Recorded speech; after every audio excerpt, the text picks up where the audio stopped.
बिस्मिल्लाहिर्रहमानिर्रहीम। बोलते कालम के साथ मैं आमिर रज़ा खान। और ज़मीन फट रही है और इतनी ज़्यादा फट रही है कि ख़दशा ये पैदा हो गया है कि बहुत सारे गांव देहात शहर जो हैं वो तबाह बर्बाद हो जाएंगे। और इस तबाही का आगाज़ जो है जम्मू और कश्मीर में हो चुका है। जी हाँ, बिल्कुल। अलीगढ़ यूनिवर्सिटी के प्रोफेसर हैं अब्दुल हफीज़ भारती, अलीगढ़ से अब्दुल हफीज़ एक प्रोफेसर हैं। उन्होंने एक रिसर्च आर्टिकल लिखा है जिसमें उन्होंने जम्मू और कश्मीर के यूनिवर्सिटी के एक प्रोफेसर हैं एस.के. पंडिता, उनके साथ मिलकर और उसमें ये इंकशाफ किया है कि जम्मू और कश्मीर में बहुत ज़्यादा जगहों पर ऐसे निशानात मिले हैं कि वहाँ पर ज़मीन फट रही है और गांव और जो इर्द गिर्द के इलाके हैं वो ज़मीन के अंदर धंस रहे हैं। इस रिसर्च पेपर में शाया होने वाली रिसर्च का नतीजा आज नज़र आ रहा है। आज जो न्यूज़ 18 है उसकी कॉरस्पॉन्डेंट ने कहा है कि रामन गांव के करीब ज़मीन फटी है और पूरा गांव जो है तकरीबन जिसमें 50 घर थे वो ज़मीन बोस हो गया है, यानी गिर गया है। ज़मीन फटी है, मकानात फटे हैं।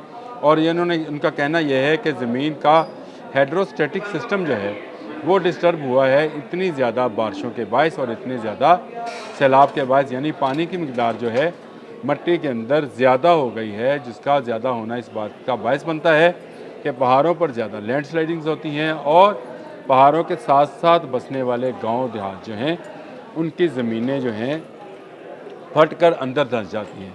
और यह सूरत हाल जो है उन्होंने कहा कि आने वाले सालों में मज़ीद वर्स्ट होती चली जाएगी। ये सेचुरेशन ऑफ वाटर जो है इसकी तबाही का आगाज़ वो जम्मू कश्मीर से हुआ है, लेकिन उनका कहना है कि पाकिस्तान पर भी इसके इसी तरह के असरात आ सकते हैं, क्योंकि इस वक्त दरियाए नीलम और दरियाए झेलम में ऊपर लेवल का तुगयानी जो है वो है। किशन गंगा डैम से पानी छोड़ा जा चुका है और झेलम का लेवल जो है बढ़ रहा है। और झेलम जो है आपको पता है कि पंजाब से होता हुआ गुजरेगा। मंगला में को हम उसके पानी को कुछ रोकने की कोशिश करेंगे, लेकिन मंगला भी कहाँ तक रोकेगा, क्योंकि वो भी 80-85% जो है इस वक्त तक फिल है और 15% ही रोक सकता है। और उसके बाद पानी वहाँ से भी रिलीज़ कर दिया जाएगा, जो चनाब के साथ मिलकर पंजनस से होता हुआ मुख्तलिफ दरियाई रास्तों से सिंध में जा शामिल होगा और सिंध के इस तरह से सारे दरियाओं का सैलाब जो है वो आ जाएगा। ये सेचुरेशन ऑफ वाटर जो है और इसका धंसना जो है ये एक बड़ा मसला बनता चला जा रहा है। आपने गुज़िश्ता कई दहाइयों से इस तरह का कोई वाक़या नहीं सुना होगा जो कि क्लाउड बर्स्ट का हो और उसके बाद पहाड़ों पर इस तरह की लैंडस्लाइडिंग हो कि रोड रास्ते बंद हो गए हों। इस वक्त मैं आपको बता दूं कि जम्मू कश्मीर और पंजाब में तमाम स्कूल कॉलेजेस बंद कर दिए गए हैं और कहा गया है कि 7 सितंबर तक ये स्कूल कॉलेजेस बंद रहेंगे। जम्मू श्रीनगर हाईवे बंद है। रामन और रजौरी में ज़मीन फट रही है।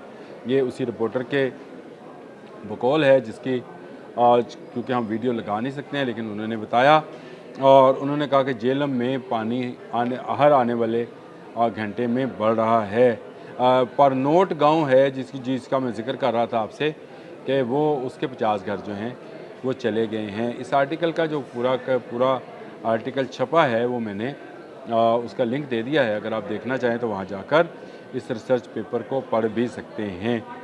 ये बड़े ही होलनाक किस्म की मंजरकशी है जो की जा रही है कि पहाड़ों पर अगर ज़मीन फट रही है तो क्या वो बात सही है कि क़यामत के करीब पहाड़ जो हैं धनकी हुई रुई की तरह जो है रुई के गालों की तरह उड़ते फिरेंगे, यानी टूट रहे हैं ये पहाड़ और इनके टूटने से ज़मीन धंस रही है और ज़्यादा बारिशें, ज़्यादा पानी जो है वो आ रहा है। ग्लेशियर्स जो हैं पिघल रहे हैं। ये भी इसी रिपोर्ट में बताया गया कि बहुत ज़्यादा ग्लेशियर्स के पिघलने से ज़्यादा बारिश और ज़्यादा पानी की जो तवक्को है। इस दूसरी तरफ अगर मशरक़ी पंजाब का जायज़ा लिया जाए तो मशरक़ी पंजाब में हाई अलर्ट है पूरे सूबे के लिए।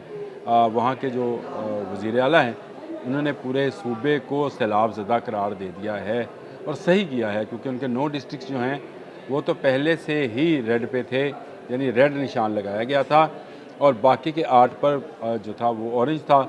लेकिन सतलुज में जो कि पंजाब का सबसे बड़ा दरिया है, मशरक़ी पंजाब का सबसे बड़ा दरिया जो है सतलुज है उसकी तुग़यानी अभी तक कम नहीं हुई है। भाखड़ा डैम जो है अब कल 2 फुट था तो आज चंद इंच बाकी रह गया है और वहाँ पर स्पिलवेज़ को खोल दिया गया है और कहाँ तक खोला गया है?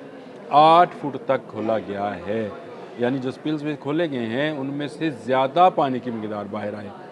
जो स्पिलवेज़ हैं उनके दरवाज़े इस तरह से बने होते हैं कि उनको आप 1 फुट, 2 फुट, 3 फुट, 4 फुट भी खोल सकते हैं, लेकिन अब स्पिलवेज़ को फुल स्ट्रेंथ में यानी फुल स्ट्रेच में उसको खोल दिया गया है और उसको जो उसकी पूरी स्ट्रेच है वो 8 फुट है। और आपको पता है भाखड़ा डैम 1600 फुट पानी का 1680 फुट पानी का ज़ख़ीरा रखने वाला डैम है। ख़ुद इसकी बुलंदी भी 16 फुट से करीब है, 1600 फुट के करीब है और ये भारत का सबसे ऊंचा डैम है।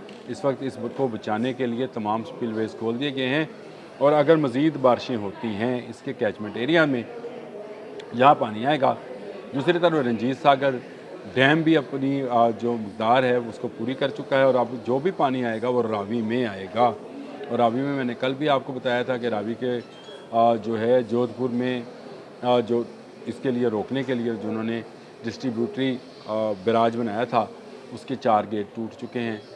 ये बड़ी खौफनाक तस्वीर है और रावी में पानी जो है आहिस्ता आहिस्ता जस्सर के मुकाम पर बढ़ता चला जा रहा है और इसने आने वाले दिनों में मज़ीद बढ़ना है क्योंकि कैचमेंट एरिया में और पंजाब में शदीद बारिशें हो रही हैं। कल जिस तरह से गुजरात में 500 मिलीमीटर से ऊपर की बारिश हुई है, इसी तरह की सूरत हाल पंजाब में लुधियाना, जलंधर, जस्सर से ऊपर रोपड़ तक आप चले जाएं जहां से सतलुज जो है नीचे को बहना शुरू होता है और हरी बैराज पर चले जाएं जहां पर ब्यास जो है सतलुज के साथ मिलता है और उसके आगे फ़िरोज़पुर और फ़िरोज़पुर से आगे गंडा सिंह से सतलुज जो है वो पंजाब में दाखिल हो जाता है। और ये एक ऐसी खौफनाक सूरत हाल है कि इस वक्त भी 3 लाख क्यूसिक फुट के हिसाब से पानी सतलुज में चल रहा है जो आगे को बढ़ रहा है और इसकी रफ्तार क्योंकि मैदानी इलाके में आते आते ज़्यादा तेज़ नहीं रहती, सुस्त होती है, इसलिए इसको चंद घंटे या चंद दिन जो हैं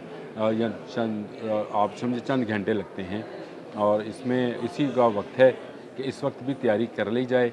बड़ा सैलाब है और इस सैलाब की तबाहकारियों का आप अंदाज़ा इससे बात से लगा लें कि इस मरतबा होने वाली बारिशों को प्रेडिक्ट किया गया है कि ये 17% ज़्यादा हैं, लेकिन आने वाले साल में ये 22% ज़्यादा होंगी। मशरक़ी पंजाब में 60% ज़्यादा बारिशें हुई हैं और जो कैचमेंट एरिया है जो भारत में है इन दरियाओं का, वहाँ पर 65% ज़्यादा बारिशें हुई हैं। चंबा है, हिमाचल प्रदेश है, इन सारे इलाकों में, इन सारे जंगलों में, इन पहाड़ों पे इतनी ज़्यादा बारिश हुई है कि उसका पानी नीचे आ रहा है और ये पानी हर आने वाले साल में बढ़ता चला जाएगा क्योंकि हमारे ग्लेशियर्स ग्लोबल वार्मिंग की वजह से पिघल रहे हैं और इसका पिघलाव जो है ज़्यादा पानी लेकर और ज़्यादा पानी अगर मैदानी इलाकों में आता है तो बुखरात बनकर दोबारा बादलों में जाकर जिस तरह से सूरज रात में है दोबारा बरसता है और फिर ज़्यादा पानी आता है। तो ये मुहक्किकीन तो पहले ही कह चुके हैं, माहिरीन ये पहले ही इंकशाफ कर चुके हैं कि 2060 तक बहुत ज़्यादा पानी जो है दरियाओं में चलेगा, सैलाब आएगा, हर साल आएगा और हमें अभी से आने वाले साल की तैयारी करनी है। लेकिन ये बड़ी ख़तरनाक सूरत हाल है जो कि भारत से निकल कर आई है कि वहाँ पर ज़मीन फट रही है और उसमें से नई दरियाओं के रास्ते निकल सकते हैं। ये पूरा आर्टिकल है और मैंने पढ़ा तो मैंने सोचा आपके साथ भी शेयर कर लूँ। अब तक के लिए इतना ही। अल्लाह हाफ़िज़।